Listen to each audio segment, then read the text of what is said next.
Cross वोटिंगची भीती सगळ्यांनाच असते. विधान परिषद निवडणुकीमध्ये विशेषतः राज्यसभेच्या वेळेला खुलं मतदान असतं, पण तो त्याला दाखवून मतदान करावं लागतं. विधान परिषदेचे मतदान अशा प्रकारे व्हावं, घोडेबाजार थांबवण्यासाठी ही आमची भूमिका कायम राहील. आता महाराष्ट्रात ज्या निवडणुका आहेत, महाविकास आघाडीतर्फे आमचे 3 उमेदवार आहेत. प्रज्ञा सातव काँग्रेसच्या, शेका पक्षाचे भाई जयंतराव पाटील आणि शिवसेनेकडून मिलिंद नार्वेकर. आणि आम्हाला खात्री अशी आहे की आम्ही 3ही जागा जिंकून आणू. आता मग शिंदेंचा गट, अजित पवारांचा गट किंवा देवेंद्र फडणवीसांचा गट यांनी त्यांच्या जागा सांभाळाव्यात. पण निवडणूक होणार हे नक्की आहे व झालेलं आहे. ओएसिस फर्टिलिटीच्या तज्ञांनी IVF उपचार पद्धतीद्वारे 1 लाखांहून अधिक जोडप्यांना मातृत्व प्राप्तीचा आनंद दिला आहे. मोफत अपॉइंटमेंट बुक करण्यासाठी आजच संपर्क साधा. आता कोण पडतंय आणि कोणाला क्रॉस वोटिंगची भीती आहे ते त्यांना आपल्याला आपापल्या आमदार त्यांना सांभाळावे लागतात अलीकडच्या काळामध्ये. पण क्रॉस वोटिंग होण्याची भीती सगळ्यात जास्त माझ्या माहितीप्रमाणे सत्ताधारी पक्षाला आहे. लोकसभा निवडणुकीचे जे निकाल लागलेले आहेत ते पाहता महायुती म्हणून जो काय प्रकार आहे तो पूर्णपणे पराभूत झाल्यामुळे अनेक आमदारांना आपल्या भविष्याची चिंता वाटते. आणि अशा परिस्थितीत कोणते आमदार काय निर्णय घेतील सांगता येत नाही. आम्ही नक्कीच आमच्या आमदारांच्या सोबत आहोत. आमच्या आमदार आमच्या सोबत आहेत. मग काँग्रेसचे असतील, माननीय शरद पवार साहेबांबरोबर असलेल्या राष्ट्रवादी काँग्रेसचे असतील आणि शिवसेनेचे असतील. आम्हाला क्रॉस वोटिंगची भीती अजिबात नाही. फडणवीस म्हणत होते की मागे घोडेबाजार थांबवायचा असेल तर त्यांनी कुठेतरी उमेदवार मागे घ्यावा ना. त्यांनी मागे मतच नाहीये, त्यांनी मागे घ्यावं. त्यांच्याकडे कुठे मत आहेत?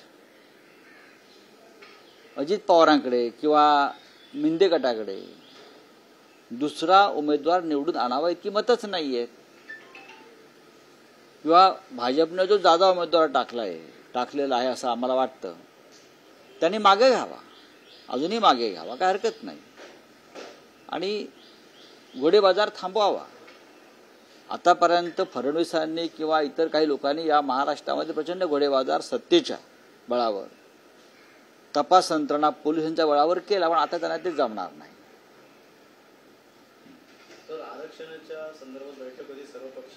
ठीक आहे, त्याच्यावरती माननीय उद्धव साहेबांनी आणि पक्षाने भूमिका स्पष्ट केली है.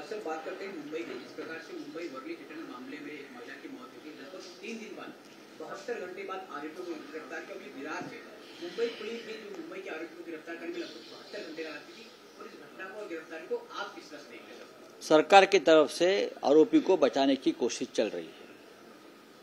ये हिट एंड रन का मामला साधारण मामला नहीं है. जैसे पुणे में हो गया पोर्शे कार का मामला, अग्रवाल फैमिली, वैसे ये मेहता फैमिली है. ये जो बाप है इस लड़के का, उसका क्रिमिनल रिकॉर्ड चेक कर लीजिए. ये लड़के का जो बाप है, जो शिवसेना शिंदे गुट का जो बोलता है कोई नेता है, उसका क्रिमिनल रिकॉर्ड पुलिस के पास अगर नहीं होगा तो हम दे देंगे. किसी अंडरवर्ल्ड गैंग से उनके संबंध है, क्या करता है, इतनी प्रॉपर्टी या इतनी भारी भारी गाड़ी कहाँ से आती है, उसका हिसाब मुंबई पुलिस को अब करना पड़ेगा. ये मुख्यमंत्री का खास आदमी कैसे बना, जिसका संबंध अंडरवर्ल्ड से सीधा है, आप देख लीजिए एक बार. बोरीवली पुलिस स्टेशन जाकर उसका रिकॉर्ड चेक कर लीजिए बोरीवली पुलिस स्टेशन में जाकर. ये तो मैं मुंबई पुलिस कमिश्नर को आह्वान करता हूं, उनका रिकॉर्ड सामने लाइए. एकनाथ शिंदे के साथ किस टाइप के लोग बैठे हैं ये आपको पता चलेगा. इसलिए ये जो लड़का है जो ड्रग्स के नशे में था और ये नशा जो है वो रिकॉर्ड में, मेडिकल रिकॉर्ड में नहीं आनी चाहिए, इसलिए 3 दिन तक उसको फरार किया था, छुपाया था, और बाद में उनको लाया गया है, अरेस्ट किया है। मुंबई पुलिस के ऊपर भी शंका संदेह की बात आ सकती है। उसमें एक निरपराध महिला को जिस तरह से कुचल दिया लोगों ने, नशे में बार बार कुचल दिया, सड़क पर फेंक कर वापस कुचल दिया। आप देखिए वीडियो, ये तो बहुत ही अमानुष प्रकार है, और ऐसी व्यक्ति कभी जेल से छूटनी नहीं चाहिए।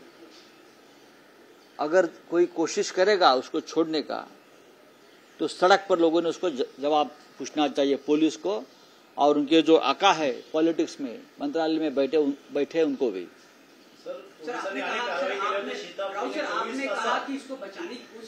उनको बचाने की कोशिश पहले दिन से चल रही है, क्योंकि बेटे का जो बाप है वो एकनाथ शिंदे वाली शिवसेना का नेता है और बहुत ही रसूखदार आदमी है, पैसे वाला आदमी है। आप उनका पुलिस रिकॉर्ड जाकर चेक कर सकते हो, पैसा कहां से आता है और क्या है। तो ये बचाने की कोशिश, ये ठाणे जिले का है, तो आप पता चलिए किसके साथ उसके संबंध हो सकते हैं। जिस प्रकार से प्रधानमंत्री रूस गए थे, रूस के राष्ट्रपति पुतिन ने भारत के प्रधानमंत्री नरेंद्र मोदी को जो कैसे देश के सबसे बड़े नागरिक के सम्मान नागरिक, उससे पहले भी देश के बहुत से प्रधानमंत्री को सम्मान मिला है, कोई नई बात नहीं है। पंडित नेहरू जी को ये सम्मान मिला है, मनमोहन सिंह जी को मिला है, इंदिरा जी को मिला है। ये तो प्रथा है, वहां एक परंपरा है, उस नई बात क्या है। हाँ, नोबेल पुरस्कार तो नहीं मिला है ना शांति का। पुतिन तो अपने देश के मालिक है, वहां कोई अपोजिशन नहीं है।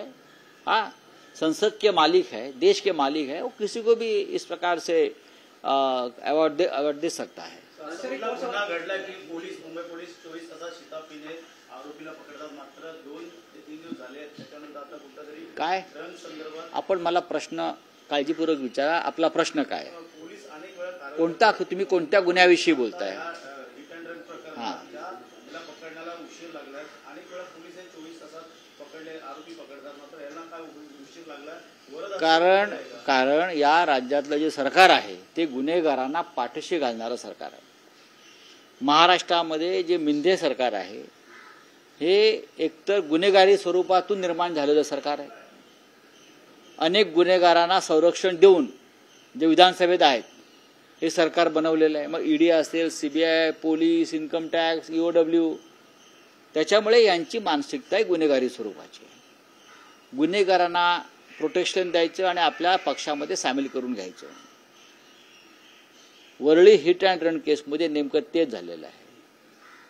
त्या निरपराध महिलेस श्रीमती नाखवा यांना ज्या प्रकारे वरळीच्या रस्त्यावर वारंवार गाडीखाली आणून चिरडण्याचा प्रकार झाला, हा एखादा नराधम, नशेमध्ये असलेला नराधम, पैशाची मस्ती आणि नशा चढलेला नराधमच हे करू शकतो।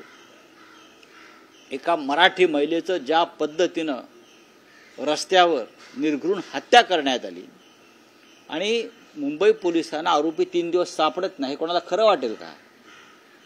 हे कोणाला खरं वाटेल? त्याच्या शरीरातली नशेचा अंमल हा मेडिकल रिपोर्टमध्ये येऊ नये यासाठी 3 दिवस त्यांना फरार ठेवण्यात आलं आणि आता त्यांना आणलेलं आहे। पण व्हिडिओ, सीसीटीव्ही फुटेज सांगताय की ह्या मुलानं, या गुन्हेगार, त्याचा बापही गुन्हेगार असं मला कळलं, ह्या मुलानं कशी नशा केली होती, कोणत्या प्रकारची नशा केली होती, कोणत्या बारमध्ये गेले होते, आणि बाप सांगतोय मुलाला अपघात झाल्यावर पळून जा आणि ड्रायव्हर जो आहे त्याला गाडीवर बसवा। त्याच्यामुळे हे संपूर्ण कुटुंब गुन्हेगार आहे आणि ह्या मुलाला सजाए मौत, फाशीची शिक्षा मुंबई पोलिसांनी मागायला हवी आणि हा खटला फास्ट ट्रॅक कोर्टात चालला पाहिजे। मराठी अभिनेते जयंत वाडकर यांचे ते नातेवाईक आहेत, मी आता वाचलं त्यांच्याविषयी।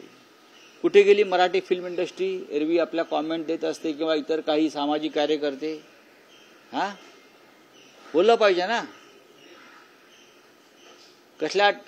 टाळकुटेपणा करते मराठी फिल्म इंडस्ट्री. आपल्या मराठी इंडस्ट्रीतल्या आपल्या सहकार्याचे एक नातेवाईक अशा प्रकारे रस्त्यावर चिरडल्यावर तुम्ही मूग गिळून गप्प बसता.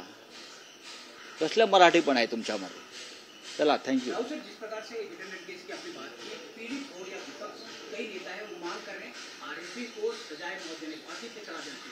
आपकी सर क्या वाकई को चाहे पुणे हो, चाहे मुंबई हो, चाहे नागपुर हो, इस प्रकार की वारदातें बढ़ रही है. मैं ये कहूंगा कि ये हत्या है, ये एक्सीडेंट नहीं मैं बोल सकता हूं, ये हत्या है. एक्सीडेंट होता है, लेकिन इस प्रकार से जब नशे में धुत होकर कोई गाड़ी चलाता है और बार बार उस व्यक्ति को कुचल देता है, महिला को, तो ये हत्या होती है और ये हत्या का मामला दर्ज होना चाहिए और ऐसे लोगों को फांसी के ऊपर चढ़ाना चाहिए.